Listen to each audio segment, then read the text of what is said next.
प्रिय साथियों, अब तक मिले आपके सुबुद्ध सहयोग के लिए आपका बहुत बहुत धन्यवाद। साथियों, लॉकडाउन में लिखे जा रहे इस नाटक कोरोना का रोना की 2 कड़ियाँ अर्थात 2 दृश्य हम आपके साथ साझा कर चुके हैं।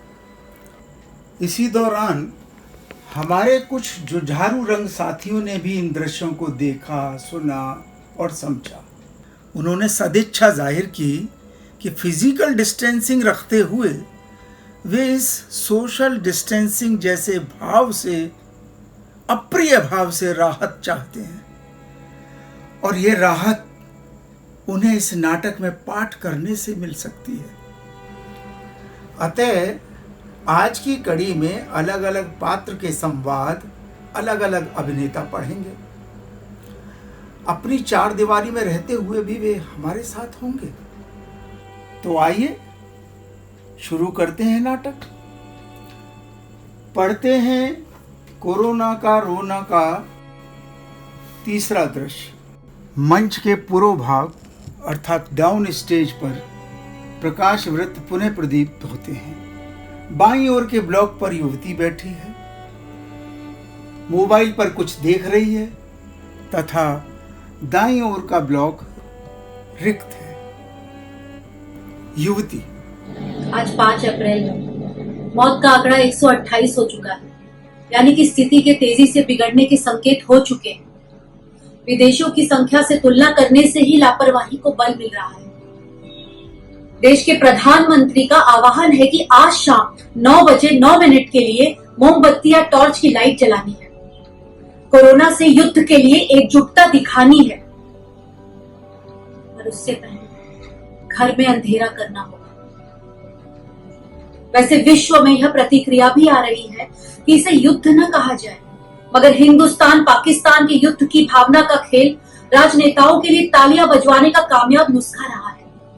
लगातार इस्तेमाल करने के कारण युद्ध आदतन कोरोना से भी चिपक गया है। खैर, जो भी कहा जाए, महामारी को हल्के में नहीं लिया जा सकता, इसलिए एकता तो बनाई ही रखनी होगी। जी हाँ, मानवीय स्तर की एकता। अब आती है एकता के प्रदर्शन की बात, जो कि इस एकता का एक सांस्कृतिक रूप भी हो सकता है। मगर किसी व्यक्ति अथवा दल का भक्त बनकर एकता का प्रदर्शन करना और राजनीतिक पार्टियों से तटस्थ रहकर वास्तविक मानवीय चेतना के आधार पर मूल समस्या के समर्थन या विरोध में एकता दिखाना, दोनों में बड़ा ही अंतर है। देखते हैं आज की एकता का प्रदर्शन दोनों में से किस श्रेणी का होगा। वैसे दूसरी श्रेणी की एकता अब तक तो पर्याप्त मात्रा में दिखी ही नहीं कभी। हमारे यहाँ सामाजिक और धार्मिक स्तर की अनेक घातक बीमारियां लंबे समय तक हमें बीमार बना चुकी हैं। उनके लिए अनेक अच्छे आंदोलन हुए हैं, मगर हमारी अधिकांश जनता कभी उनके लिए पर्याप्त रूप से एकजुट नहीं हुई। इतने पर भी मेरे निराशावादी दिमाग में एक आशा की चमक बड़े ही सच्चा और अच्छा आभास पैदा कर रही है। युवक का प्रवेश। उसके हाथ में प्लेग पुस्तक है। ये वही पुस्तक है जो दृश्य नंबर 1 में युवक ने युवती से ली थी, अर्थात कामू का उपन्यास प्लेग। इतने पर भी मेरे निराशावादी दिमाग में एक आशा की चमक बड़े ही सच्चा और अच्छा आभास पैदा कर रही है। ऐसा ही कुछ आभास मुझे भी हो रहा है। बताओ कैसा? पहले तुम बताओ। हमारे देश में क्या पूरी दुनिया में कोरोना से पहले भी ऐसी कई महामारी आ चुकी है, मानते हो ना? हाँ। दुनिया फिर भी बची, मानते हो ना? बिल्कुल मानता हूँ। दुनिया अब भी बचेगी, ये भी मानता हूँ। बस यही है कोरोना के अंधकार में मेरी चमकती हुई आशा। सुंदर दुनिया की सुंदर आशा। हाँ, पर एक सवाल है, ये जो दुनिया बचेगी वो कैसी होगी? अब तुम फिर निराशावादी हो गई हो। कैसे? अपनी इतनी बड़ी आशा पर सवाल खड़े कर रही हो। प्रश्न हमेशा निराशावादी नहीं होते।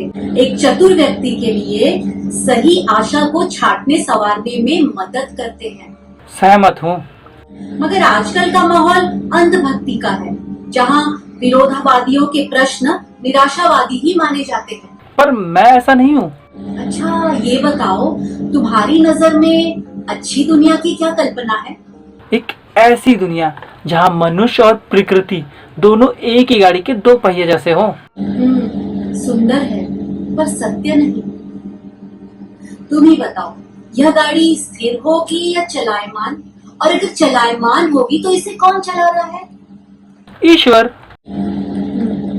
अब तुम बताओ, क्या? तुम्हारी नजर में अच्छी दुनिया क्या है? ऐसी व्यवस्था और समाज जहाँ बावजूद द्वंद्व के आदमी और प्रकृति के बीच का संबंध एक दूसरे के रक्षक का हो, न कि भक्षक का। दोनों परस्पर परावलंबित हो, मगर ईश्वर की परिकल्पना और निर्भरता व्यवस्था का मानक न हो। परिणाम स्वरूप जहाँ मनुष्य द्वारा मनुष्य का शोषण न हो। जीवन प्रेममयी हो। अब मुझसे नहीं पूछोगी कि मुझे किस आशा का आभास हो रहा है? हाँ हाँ, बताओ ना। ये लो।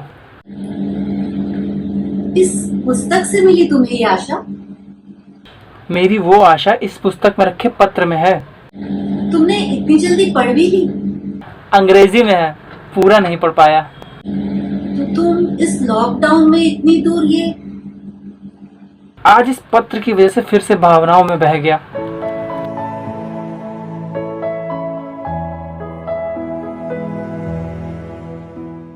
हाँ, क्या रहा भैया भाभी का?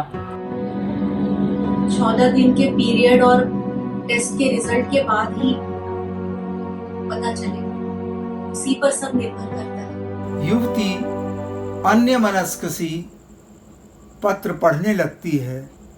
युवक चुपचाप चला जाता है। धीरे धीरे अंधेरा।